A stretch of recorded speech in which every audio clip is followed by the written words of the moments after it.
attack. This is what we like, right? Just sacrificing some pieces and mating the opponent king. This was what in the early days of chess, that's what it was all about. You were sacrificing pawns like they were no use at all. And we're gonna see a game where it's almost like that, even though it's much more of a modern game attacking setup White is using. Some of the principles still apply, and I think it's very instructive, and I think a lot of you players out there would learn something from this very, very recent game from the World Cup in Sochi, where Alexander Onischuk, which I would in general consider what we call a Technishenko type of player, very strategic, very technical, good in endings, putting pressure, playing what we call squirrel chess. And here he just goes all in with a great attack. And the funny thing is, he had won the first game with black, so he just needed a draw, and then he still goes on to do this. So without further ado, let's get on with it, and remember to subscribe if you like the channel. Thank you. D4. Yeah, and this is the Queen's Indian opening, and it's a good opening. Here black has two options. You can play bishop a6, and he can play bishop b7, and he plays bishop d7 and bishop d2, and the main line here is to go here. This is the normal move, but black plays c5, and this is a provocative move. Black is actually trying to transpose into a hedgehog. If white were to play knight c3 or castle, black would take on d4, say something like this, and we would have a hedgehog. And this is a completely different topic, but white is not playing d4 and so on to get a hedgehog. He wants to, and c5 is considered bad because of d5. In general, this is a strategic element that white would like to use in the Queen's Indian, getting d5 in and shutting down, making this bishop bad, is a part of it, and getting a big space advantage is a strategic aim for white. He takes, and here white plays something that was not in the books when I grew up, but is now, I think, one of the main lines. I think the two main moves used to be knight d5, knight h4, or knight d5, both aiming at taking back on d5 with a piece. And making this square a weakness. But instead, white just took back. And if black was now to transpose into a Benoni type of structure with d6 and bishop d7, that would be ridiculous with this bishop here. White would instantly have a very clear advantage. So this is something you just can't do. Basically, so he has to take. Taking with the knight is very bad because it loses a piece. You just move this knight and off you go with the d5. So you have to take with the bishop, and that gives white the option of attacking that bishop, getting but white has to sacrifice a pawn. You don't want to play bishop takes f3 and bishop takes f3 and knight c6 here. White will have fantastic compensation with full control over d5, and it's a horrible position to play for black. So he goes back, trying to keep the white squares intact for the moment. Castle. White is now fully mobilized. Black only needs to move his pieces out and castle. Bishop e7. But will he manage? Maybe. Maybe not. Here he comes, giving another central pawn. And we know what Steiner says about central pawns. If you can take them without any immediate disaster, you should always do that. But here it is rather dangerous to take this pawn. The thing is, black really doesn't want to be pushed completely back with e5 and bishop f4, and white will have mobilized fantastically, playing knight d5, maybe attacking h7 or d7 and so on. It's a horrible position for black. So he really wants to take, but I think I would have castled and say, okay, I'm worse, I'm clearly worse, nothing to do about it. But I did play a provocative opening. I'm trying to survive here. Let's get on with the game. He took here, and white played knight d5, which is interesting move, and also shows that it is the white squares and this this square that is the important thing. There is, of course, also some serious threats looming in the e file.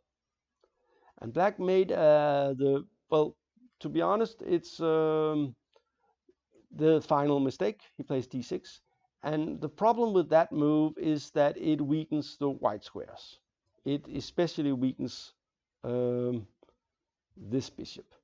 And but it also weakens e6, and it also weakens, it weakens everything. But it's c6 and e6, and well, it's just a mistake.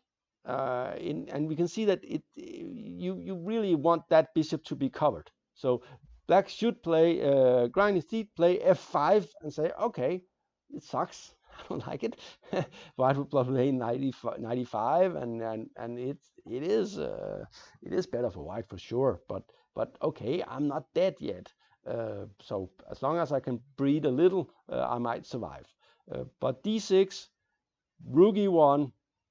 And now we smell the trouble. All white's pieces are looking active, especially even though there are a lot of knights and bishops on the way. You should notice this problem here. So there are these problems, and there are these problems, and this knight here is a monster. This is a really serious guy, but you can't take it, because then queen takes, and it's a double attack on a8 and e4. So the threat is to take the knight. You can't move because knight takes e7. You can't take on d5, so you have to play f5, which of course is seriously annoying. Here comes knight g5, opening up the world, threatening to go to threat is this. Well, the threats should be, we decided they should be yellow, right? So threats are yellow. This is a weak square. This is a weakness, and we see that this guy down here is a weakness. Actually, this guy is also a weakness, and this guy is also a weakness, and that's why black's position is crumbling, falling apart. But it is a piece sacrifice, and black takes, and take, and we see that queen, you can actually get mated in one move. If you go to d7, there's mate in one move. It's kind of funny, but also shows that black is in very serious trouble indeed. So king has to go, and it has to go another way. Bishop e7, you just take. So king f8, and he takes this one. Queen takes. Queen f3, check. And we again see that there is serious trouble, and we now see that this bishop is starting to have a lot of obligations here. In a moment, king g8, and that's also what we will call overextended. We see this king is the weakness. We also see that there are some other aspects of the game. So what would we like to play? We could play rook e7 actually, and threatening mate. That would be possible, but maybe black can defend a little bit, maybe h5 or something, probably h5. So what to do? we would love to give the check here.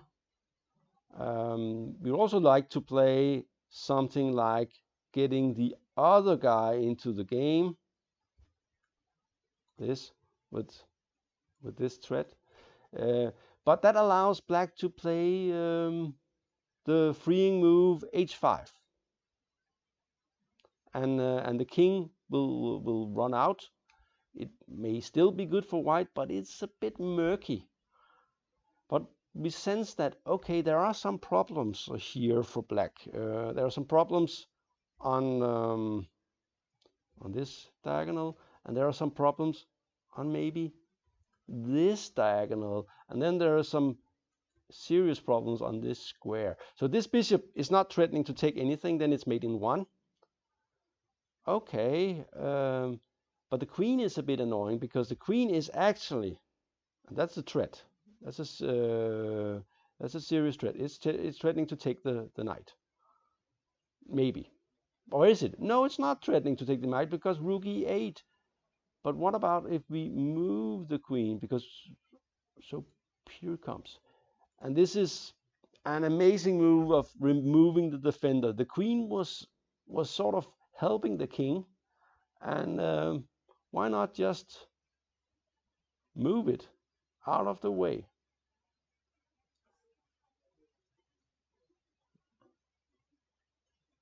And of course, it's actually all over here. Notice you can't take here because of this, and we see this X-ray effect still works. So even though black is not get some pieces, he's losing everything afterwards. He's even losing a piece probably and as well. So the queen has to go. It has to cover this square. Oh, we didn't talk about this. If the queen was, for instance, on h6, then comes there's another threat. Knight e7 check. And the problem with knight e7 immediately is that queen takes. And then there is the pin works the other way. So we remove the queen. The queen cannot go to h6, then it's mate in 1. There's only one square, cannot take on d5, so it has to go back. And this gives us option of switching diagonal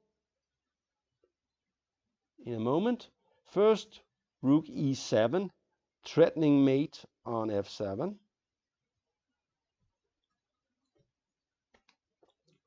The king is the weakness here. What to do about that? There's a lot of way to get mated here. Queen f8 looks like the only way to defend f7. And here comes queen d3. And it sets up a devastating threat of knight f6